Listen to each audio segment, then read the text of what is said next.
I guess the question becomes, do you think the revamped offense kind of gives the Browns an avenue to know what they're dealing with at quarterback for the 2027 season, where it's allegedly, and I'll say allegedly, a really good quarterback class coming out?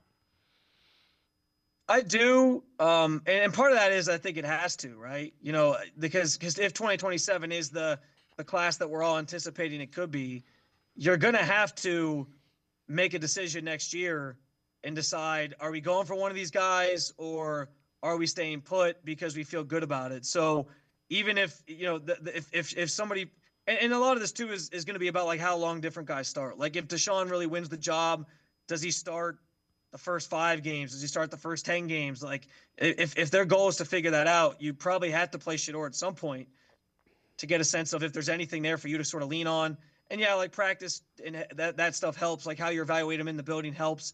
But yeah, like they're going to kind of have to know. But I do think in general though, like the offense being better, the additions they added, the weapons they added, there is a real path here towards setting these quarterbacks up for more success next season, and starting to feel like you know they're well supported. Again, it's a young group, so it's not going to be perfect.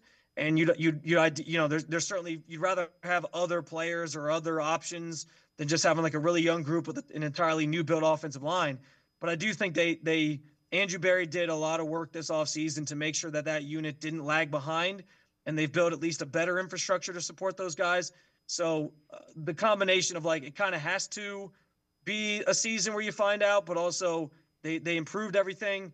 I think they sort of they meet together, they cross together, and set up the situation where I think by the end of 2026 we'll know if the Browns feel like they have their franchise quarterback in the building, or if they got to go get one next season in 2027. Again, assuming that class is as good as we say it is. Yeah, I'm with you. It looks like they improved the offensive line and the wide receiving core. So in theory, you get a better view of the quarterbacks